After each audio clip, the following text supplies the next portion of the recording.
Konsi, magandang hapon, no? At maraming salamat sa iyong pagkakataon dahil amin po namin kayo makausap, no? Konsi, sino po ba si Junicio Kadungo? Sir, magandang hapon po. Unang-una, marami pong nagtatanong kung bakit mayroong bagong pangalan. So, way back 2004 po, ang inyong lingkod ay isang sakristan na galing po sa pamilyang mahirap, magsasakang mahirap, na kung saan sinabi ng tatay ko doon sa Mindanao, ako po itubong Mindanao, sa Midsayap, North Cotabato, tinapat ako ng aking ama na anak, hindi kita kayang paaralin. Kaya yung aking tiyuhin na yumaong si Padre Charleto Colindres, kung maalala nyo nung 2004, na kung saan may paring namatay kasama ang sakristan, ako ho yung survivor na nakaligtas, na nagsagip ng mga residente sa Barangay Banugao, at doon po kami inabot sa Barangay Pilaway. Ako po'y biktima ng tira ng bagyong Winnie Yuyong last November 29, 2004. Sa ngayon ay narito na ho ako sa Barangay Kawayan. Ang napangasawa ko po'y Soliestre. Napangasawa ko po yung kambal na si IB Soliestre, at mayroon ho akong dalawang anak. Ako po'y may asawa at may dalawang anak. Sa kasalukuyan, ang inyong lingkod po ay magsasakang tunay. Kumbaga nasa puso na ng inyong lingkod na kumbaga'y maliit pa po kami, hinubog na kami ng aming ama na talagang sa lupa ang kinakabuhay. Talagang hands-on kami na magsasaka.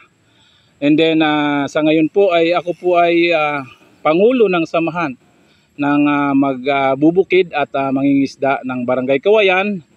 At sa kabila ho ay pangulo rin ho ng Kawayan First Irrigators Association dito rin po sa Kawayan. At dako pa roon ay talagang gusto kong mapag-aralan kung hindi ho ako tumitigil na magtuklas kung papaano natin ma-develop yung problema sa pasakahan, lalo na sakahan sa larangan ng pagpapalay. Ako ho ay halig pangulo din ng magsasakang technician dito po sa ating region sa Calabarzon. Ano pong nagtulak sa inyo, kagawad, na kayo po ay pumasok sa mundo ng politika, at saan po ito nagsimula na nagkaroon kayo ng nagka-interest kayo na pumasok sa ganitong trabaho? Sa totoo niyan, Sir Narit, ay may trabaho ako noon.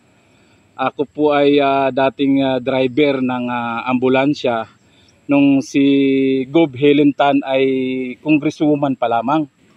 So isa kami sa mga driver ni Gobernadora since 2020, pandemya po yun, na kung saan ay halos 4 na taon din akong naglingkod bilang driver ng rescue ambulance ng ating minamahal na Gobernadora, Dr. Helentan. Ay talagang sa araw-araw na pagbiyahe po, sir, ay nakikita ko yung kahirapan ng ating mga pasyente. Kaya naisip ko nung panahon na nagkaroon ng barangay election, hindi ko po nabanggit, ako po pala ay kasalukuyang barangay kagawad dito po sa Barangay Kawayan. So nung nagkaroon nung filing na ng barangay iski election, ako po'y nagbabaka sakali. Pero bagamat ako'y hindi kilala dito sa barangay, ay dahil sa totoo lang po, kung bubuklatin sa Comelec ang aking pangalan at apelyido, ay dadalawa lamang po yan dito. Pero sa awa ng Diyos, tayo po ay pinalad at tayo'y nanalo. Naging pang-apat ho tayo, bagamat sinasabi ng iba na hindi natin kilala yan. Kaya ho ako'y nagpapakilala at tinangkilik naman ang ating mga kabarangay at napasama sa 7, pang-apat po na naging kagawad. At siyempre po dahil tayo may kaunting karanasan, nakikita ko rin po una ang kakulangan. Lalo't higit po dito sa aming barangay, bilang pangulo ng samahan, nagkaroon ho kami ng drought sa 2019. Talaga hong hindi naman siya El Nino pero nagkulang sa tubig. Kung kaya't nakita ko yung problema at tinutukan ko na rin. Hindi pa po ako noon kagawad. Ako ho noon ay talagang nagmamalasakit lang sa ating kabarangay.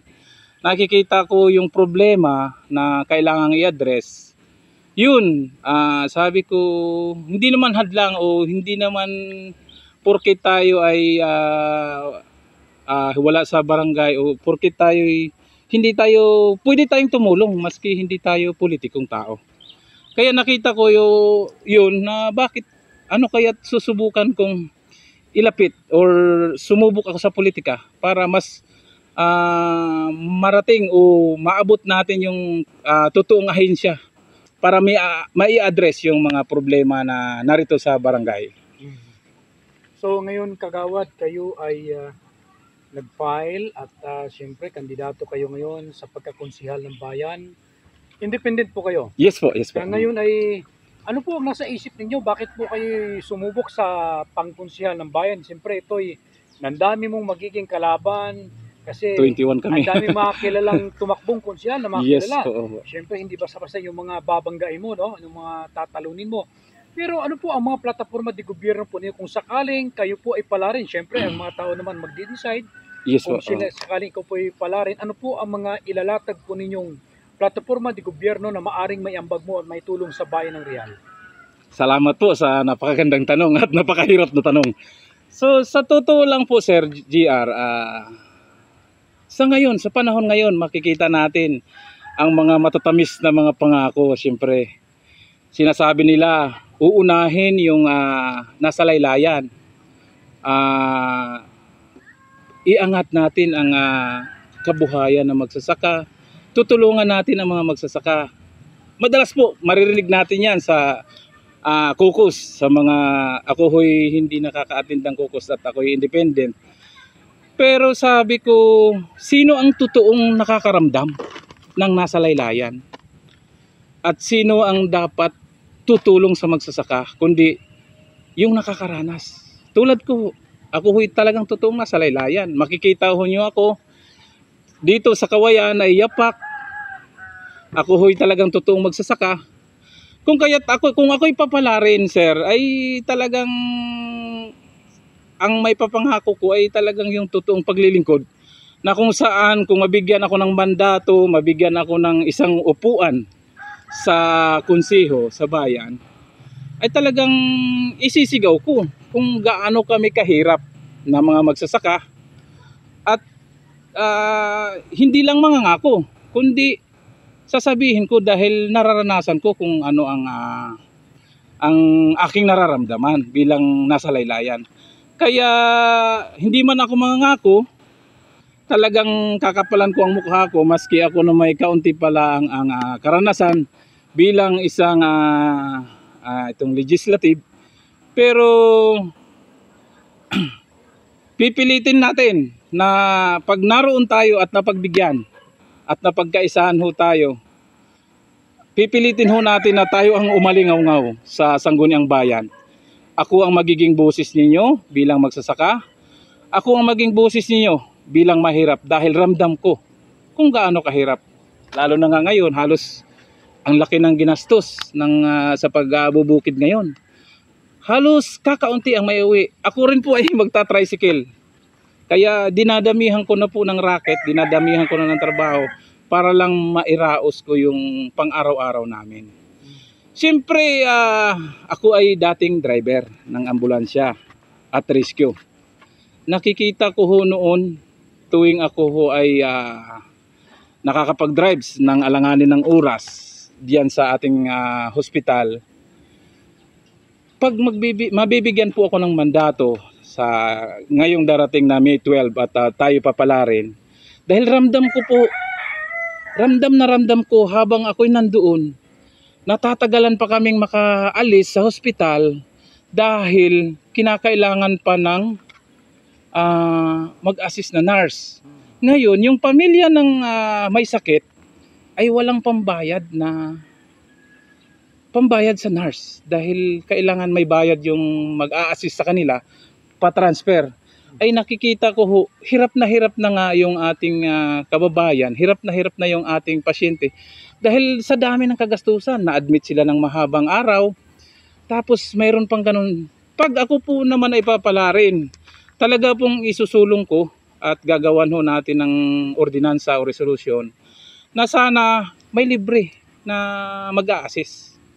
Sana magkaroon ng libre na o dagdagan ng pundo para ho hindi problema yung isang pasyente na kaya minsan inaabot dahil medyo nadidelay na ang action.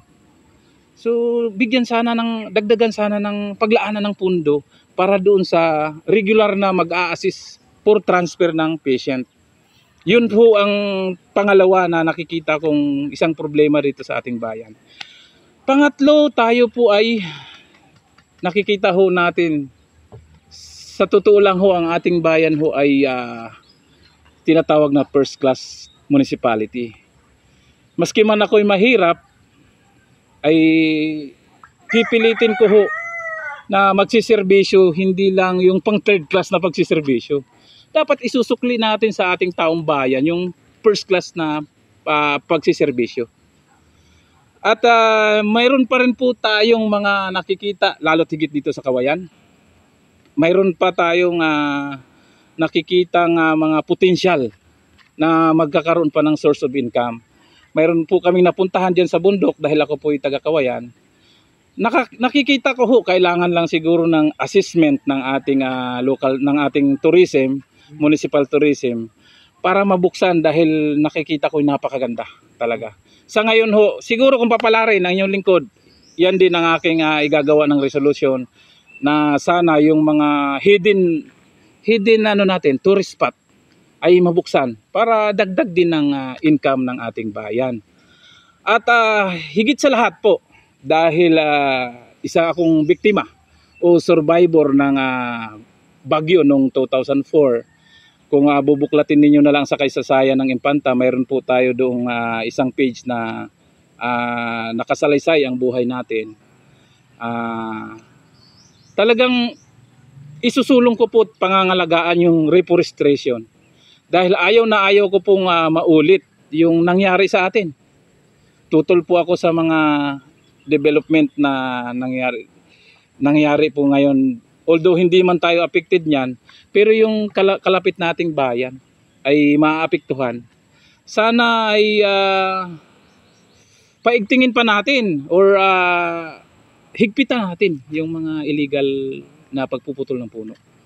Dahil noon po ay nagkaroon talaga ho ako ng trauma. At sana ay wag nang maulit dahil marami pong buhay ang mawawala. Last question, Konsi.